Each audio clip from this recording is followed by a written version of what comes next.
Bunda itu kalau sahur sebelum makan nasi, makan buah dulu ya. Terus itu ada susu kedelai. Mari makan ya. Allahumma barik lana fima razaqtana wa qina adzabannar. Bismillahirrahmanirrahim. Kalau mengingatkan suami untuk sholat itu hukumnya sunnah. Tapi marah pada suami hukumnya haram. Jadi kalau mengingatkan suami untuk melakukan sholat, kalau suaminya nggak mau ya sudah tinggalkan. Besok di akhirat itu tidak ada tuntutan, tidak ada pertanggungjawaban. Beda ya dengan suami. Kalau istri nggak nutup aurat, suami membiarkan, nanti dituntut di akhirat. Dimintai pertanggungjawaban. Itu beratnya suami ya. Jadi kalau si istri tidak sholat, nanti di akhirat dimintai pertanggungjawaban. Jadi yang dosa itu suami. Yang nggak sholat, nggak nutup aurat itu istri, tapi yang dosa suaminya. Kalau suaminya tidak mengingatkan. Kalau sudah mengingatkan ya harus terus menerus sampai si istri itu mau sholat, sampai si istri itu mau nutup aurat. Kalau enggak nanti berat di akhirat.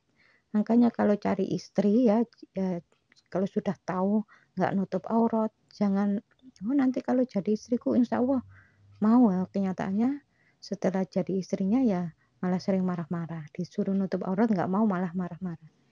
Ya sebelum menikah carilah istri yang sudah jelas-jelas terlihat dari luar, oh ini setiap harinya sholatnya tekun, terus nutup aurat, sama orang tua baik. Walaupun itu pencitraan, pokoknya ini kan namanya sudah berusaha ya. Yang namanya pencitraan itu ya seperti itu. Nggak taunya ya ternyata ya nggak tekun sholatnya. Waktu mau menikah tekun. Ya pokoknya sebagai manusia ya sudah berusaha. Manusia itu kan terbatas ya pandangannya. Apa yang ia lihat, yang dia lihat itu sudah kelihatan setiap harinya tekun sholatnya, ya dianggapnya ya seperti itu terus. Ternyata itu pencitraan. Ya pokoknya lihat dari zahirnya itu, cari yang terbaik. Urusan belakangan nanti seperti apa itu urusan belakangan. Tapi kalau dari awal melihat saja sudah nggak nutup aurat, nggak pernah kelihatan sholat, terus kata-katanya kasar, jadi ya mundur aja, nggak usah diteruskan. Jadi mau menikahi ya nggak jadi. Itu insya Allah lebih baik. Ya kalau yang pencitraan itu kan nggak tahu ya, pencitraan rata-rata pencitraan memang. Jadi kelihatannya itu baik-baik, yang baik-baik ditonjolkan. Ya setelah menikah itu tahu watak aslinya itu seperti apa, tahu. Ya kalau yang seperti itu ya sabar aja karena dari awal memang kan nggak tahu. Sudah berusaha cari yang terbaik. Tahu-tahunya ya gampang marah ya seperti itu. A'udzu billahi minasyaitonir rajim. Bismillahirrahmanirrahim. Ma asabaka min hasanatin faminallah wa ma asabaka min sayyi'atin famin nafsik. Apa saja musibah yang menimpamu, jadi yang baik-baik itu datangnya dari Allah. Seperti nikmat iman, nikmat Islam, nikmat sehat itu datangnya dari Allah. Musibah yang jelek berupa sakit, kecelakaan, dan lain sebagainya, famin nafsik itu datangnya darimu. Siapapun orangnya yang bilang, entah dia tuh Islam atau non-Muslim, bilang sakitnya itu dari Allah, itu salah. Sakit itu ya datangnya ya dari dirinya sendiri. Famin nafsik. Jangan berkata yang kesannya Allah itu zalim. Sudah dijelaskan di dalam Al-Quran, Allah itu sama sekali tidak pernah berbuat zalim. Jadi kalau saya sakit ini karena Allah, ya itu sama dengan menuduh Allah itu dolim. Ini benar-benar Allah itu murka loh. Tapi ya tidak langsung dimunculkan ya sakitnya.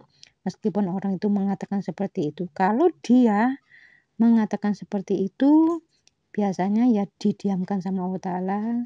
Sampai orang itu apalagi punya keyakinan ya. Punya keyakinan dan disebarkan ke jamaahnya. Dia nanti menuai dosa jariah.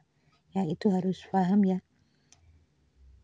Jadi banyak sekali yang dilihat oleh Allah Ta'ala. Jadi Allah itu ya nggak sembarangan ya. Jadi harus kita pahami Allah itu tidak mengambil nyawa seseorang itu semau-maunya sendiri. Jadi banyak kriteria yang menurut penilaian Allah, menurut Allah orang ini layak apa enggak itu dinilai. Dilihat dari sisi imannya, bagus apa tidak. Dilihat dari amal solehnya, bagus apa tidak. Dilihat dari sisi dosa-dosanya, banyak apa tidak, itu akan dilihat oleh Allah.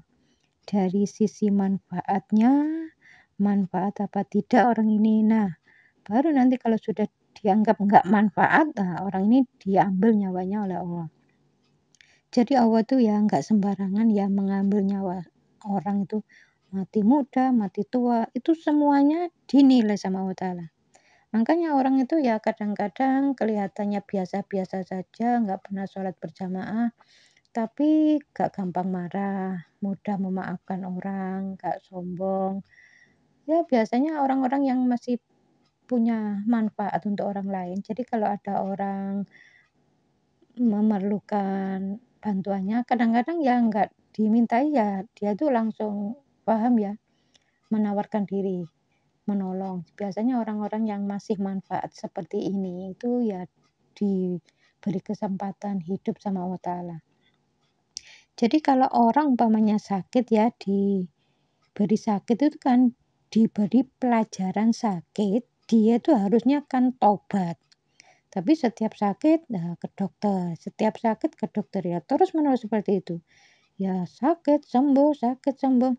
Dia ke rumah sakit terus menerus ya keluar masuk rumah sakit yang terus menerus seperti itu. Lama-lama ya nantinya biasanya ya sakitnya ya di rumah sakit orang seperti itu. Diberi sakit itu maksudnya biar orang itu paham, nggak melanjutkan. Dosanya itu nggak terus-menerus dilakukan. Jadi berhenti, nggak ngulangi ya. Maksudnya seperti itu. Dan disuruh tobat. Diberi sakit ya dianggapnya ini ujian. Sakit, sembuh. Ya lama-lama biasanya rata-rata meninggalnya dalam keadaan sakit di rumah sakit atau di rumahnya. Pokoknya dalam keadaan sakit. Jadi ayat ma asobaka min hasanatin faminallah wa ma asobaka min sayyatin famin nafsik. Ayat ini nggak boleh dibolak-balikkan ya. Membolak-balikkan ayat ini nggak boleh. Jadi yang baik itu datangnya dari Allah, yang jelek itu datangnya dari manusia. Jadi jangan sampai membolak-balikkan ayat ini. Jadi kalau ada orang sakit, ini dari Allah. Iya, memang Allah itu mentakdirkan sakit. Tapi akibat dari ulahnya. Karena yang terus-menerus sering marah misalnya, ya sakit, lama-lama ya sakit. Diberi peringatan oleh Allah dengan sakit. Nyerewatin ibunya, ya lama-lama kena kanker payudara. Bukan kena dirinya, kena anaknya, begitu. Jadi biasanya para wanita yang sering nyerewatin ibunya itu ya biasanya kalau nggak mencret, biasanya kalau imannya bagus itu langsung mencret, diberi peringatan yang berupa sering mencret. Jadi seumur-umur hidup ya dikit-dikit mencret, dikit-dikit mencret itu lama-lama ya nanti peringatan itu bisa kena anaknya ya. Jadi seorang istri yang sering nyerewetin ibunya, bukan nyerewetin suaminya ya. Kalau nyerewetin suaminya biasanya kena kanker serviks ya. Ini nyerewetin ibunya ya lama-lama ya kena kanker payudara, tapi bukan kena dirinya sendiri ya, biasanya kena anak gadisnya. Jadi anak-anak gadis yang kena kanker payudara itu ya bisa saja karena sering menyimpan marah dengan kedua orang tuanya atau nggak melakukan seperti itu, tapi ujian dari Allah, bentuk peringatan atau ujian dari Allah Ta'ala. Ya bisa aja karena ibunya dulu sering nyerewetin neneknya si gadis itu.